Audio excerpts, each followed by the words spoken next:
ඔයාගේ normal TV එකත් steps 3කින් smart TV එකක් විදිහට convert කරගමු. disclaimer මේ process එක free නෙවෙයි. step number 1 ඔයාලට සිද්ධ වෙනවා market එකේ available TV stick එකක් තෝරගන්න. මෙන්න මෙහෙම TV stick තෝරගන්නකොට ඔයාලට MI, Amazon, Apple වගේ various brands වල various products බලා ගන්න පුළුවන්. අද මම මගේ වීඩියෝ use කරන්න යන්නේ Amazon ලගේ 4K 5 TV stick එක. step number 2 මේ stick එක අරගෙන power එකට connect කරලා ඔයාගේ TV එකේ HDMI port එකට connect කරගන්න. step number 3 මෙහෙම connect කරගත්ත පස්සේ HDMI option එකට ගිහිල්ලා ඔයාගේ 5 TV එක ඔයාගේ local network එකට එහෙම නැත්නම් mobile hotspot එකට connect කරගන්න.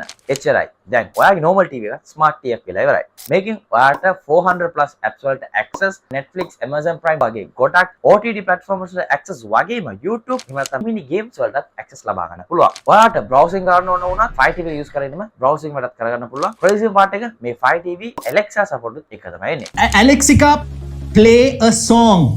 ආඩවනේ ඒඩවනේ අලියෙක් හිටියා. එහෙනම් ඔයාගේ normal TV එකත් budget එකක් ඇතුළත smart TV එකක් විදිහට convert කරනවා නම් මේ Amazon 5 TV stick එක try කරලා බලන්න. මේ product එක affordable price එකකින් වගකීමත් එක්ක මිලදී ගන්න ඕන නම් අපේ bio එකේ තියෙන link එක share කරලා බලන්න. එහෙනම් guys තාත් interest video එකක්. Bye bye, see you.